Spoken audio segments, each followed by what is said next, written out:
सभी के लिए बहुत आवश्यक है जानना। विशेष रूप से यहाँ जो माताएं आई हैं उनको तो ये बहुत जरूरी है। वैसे तो पुरुषों के लिए भी जरूरी है, भाइयों को भी जरूरी है, लेकिन माताओं से इसका कनेक्शन है सीधा सीधा।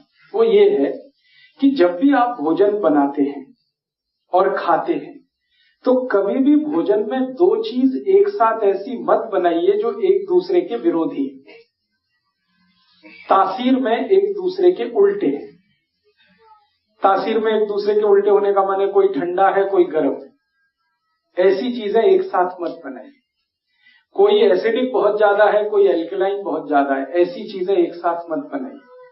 तो मैं सीधे बात पे आता हूं, ज्यादा उसको घुमाने की बजाय, कि आप जिन चीजों की एक दूसरे के विरुद्ध तासीर है उनको साथ में ना बनाए ना खाएं।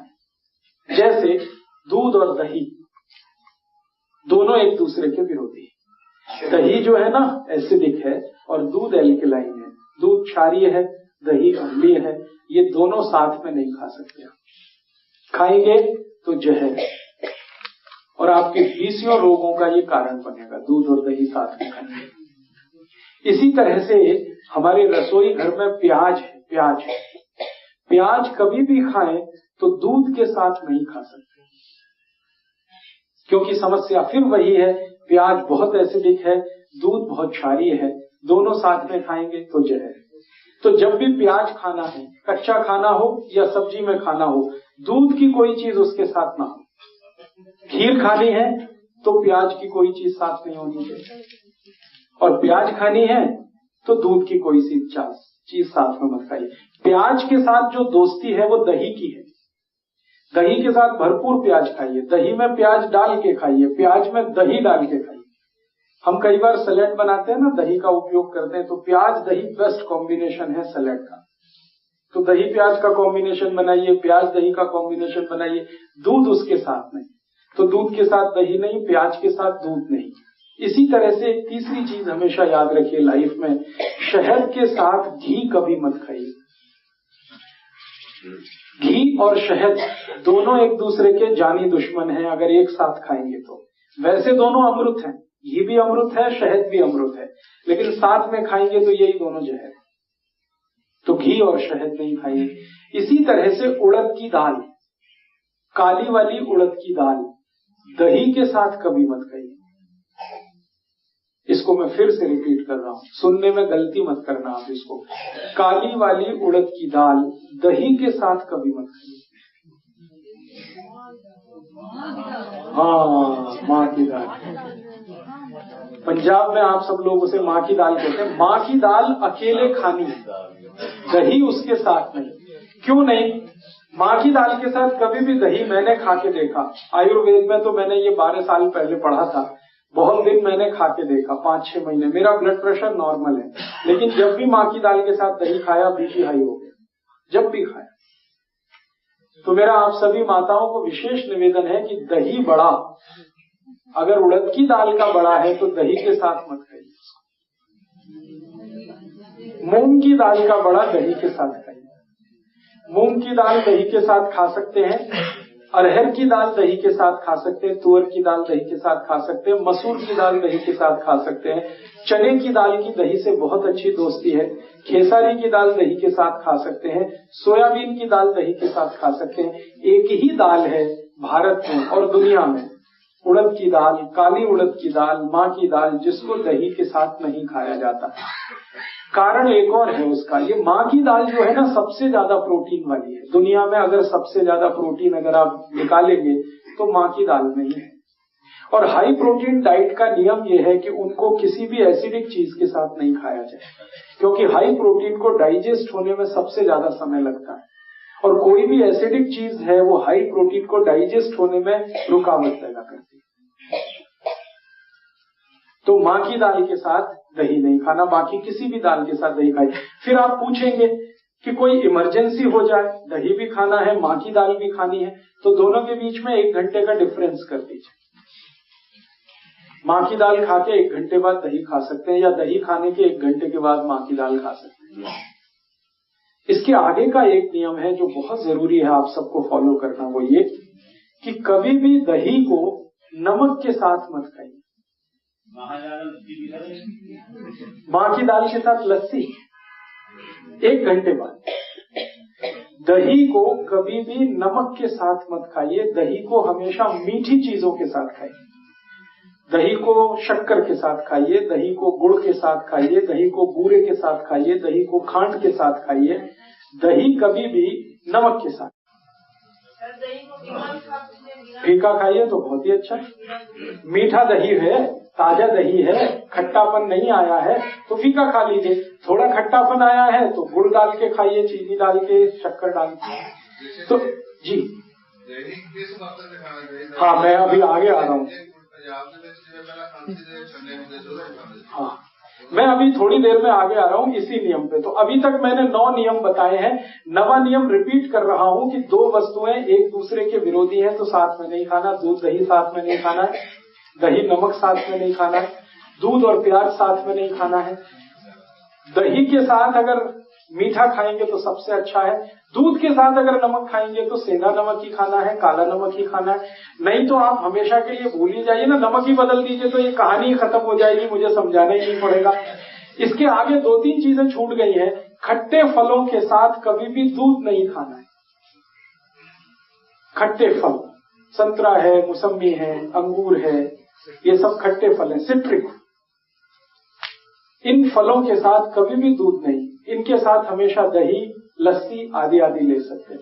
खट्टे फलों के साथ दूध नहीं खाना है। आम एक एक्सेप्शन है, क्योंकि आम जो है ना एल्कलाइन है, आम एसिडिक है नहीं। आम जब तक खट्टा है माने कच्चा है तो एसिडिक है, पकने के बाद वो एल्कलाइन हो जाता है। इसलिए आम और दूध तो खा सकते हैं।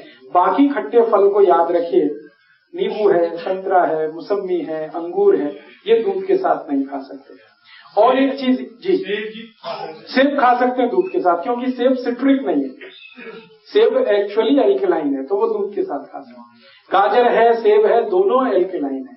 मूली एसिडिक है, मूली दूध के साथ नहीं खा सकते। गाजर दूध के साथ खा सकते हैं, सेब दूध के साथ खा सकते हैं, चीकू दूध के साथ खा सकते हैं, केला दूध के साथ खा सकते हैं। जो एसिडिक चीजें हैं वो दूध से अवॉइड करिए, दूध के साथ मत लीजिए। और एक छोटी सी बात इसी में जोड़नी है, कटहल की सब्जी कभी भी खाएं तो उसके साथ दूध मत खाइए। ये एक ही एक्सेप्शन है, कटहल एसिडिक नहीं है, कटहल एल्कलाइन है, फिर भी वो दूध के साथ वर्जित है। ये एक एक्सेप्शन है। और एक्सेप्शन का कारण ये है कि कटहल का वही किस्सा है, हाई प्रोटीन है बहुत ज्यादा, उसको डाइजेस्ट होने के लिए डिस्टरबेंस होता है दूध से, इसलिए आयुर्वेद में कह दिया गया हटाइए इसको, अलग अलग खाइए, दूध खाइए अलग, कटहल अलग खाइए। और 1-2 चीजें हैं इसी क्रम में कि किसके साथ क्या खाएं, किसके साथ क्या नहीं खाएं। घर में कभी भी आप कोई ऐसी चीज बनाएं जो तासीर में गर्म है, उसके साथ ठंडी चीज कोई ना हो। जैसे आजकल मैंने देखा है, हम गरम गरम खाना खा के आइसक्रीम जरूर खाते हैं, अपना सत्यानाश करते। और ये सत्यानाश कैसे होता है? कोई आपको शादी में बुलाता है इनविटेशन देके कि आइए और हमारे यहाँ गरम डिनर खा के, आइसक्रीम खा के मर के जाइए, और एक नहीं खाइए, डबल खाइए। और मैंने तो पंजाब में ऐसे भी महान महान लोग देखे हैं कि आइसक्रीम में गरम रसगुल्ला डाल के खाते, महामूर्ख लोग, पता नहीं कहां से आए। गरम गरम रसगुल्ला एकदम ठंडे आइसक्रीम में डाल के खाते। फिर पूछो भाई क्या कर रहे हो, तो कहते टेस्ट है जी। शरीर का देखना है कि टेस्ट का देखना है?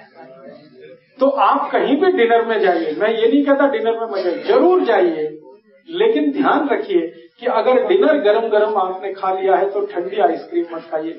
और कई लोग पंजाब में ऐसे हैं, याद ही नहीं रखते, अभी चाय पी अभी आइसक्रीम खा लेंगे। हाँ, उनको बिल्कुल 1 मिनट नहीं लगता, चाय पी के निकले कहीं आइसक्रीम खा के आ गए, आइसक्रीम खा के आ गए इधर चाय पी ली या इधर कॉफी पी ली। तो चाय और कॉफी दोनों गर्म है और आइसक्रीम बहुत ठंडी है, इनका कॉम्बिनेशन नहीं है, बहुत तकलीफ होती है शरीर को। 1 घंटा कम से कम। गर्म चीज खाने के 1 घंटे के बाद ठंडी चीज, या ठंडी चीज खाने के 1 घंटे के बाद गर्म चीज। और वैसे मैंने कल आपको सूत्र बताया था, ठंडा कुछ खाना ही नहीं है, क्योंकि आइसक्रीम तो 10 डिग्री से कम की है, वो शरीर को तकलीफ ही देने वाली। तो आप बोलेंगे फिर आइसक्रीम को कैसे खाएं? गर्म करके खाइए। अगर आइसक्रीम खानी है तो उसको गर्म करिए फिर खाइए। मैं एक अमृतसर गया था एक बार, तो अमृतसर में एक बहुत अच्छी चीज, शायद यहाँ भी होगी, कुल्फी।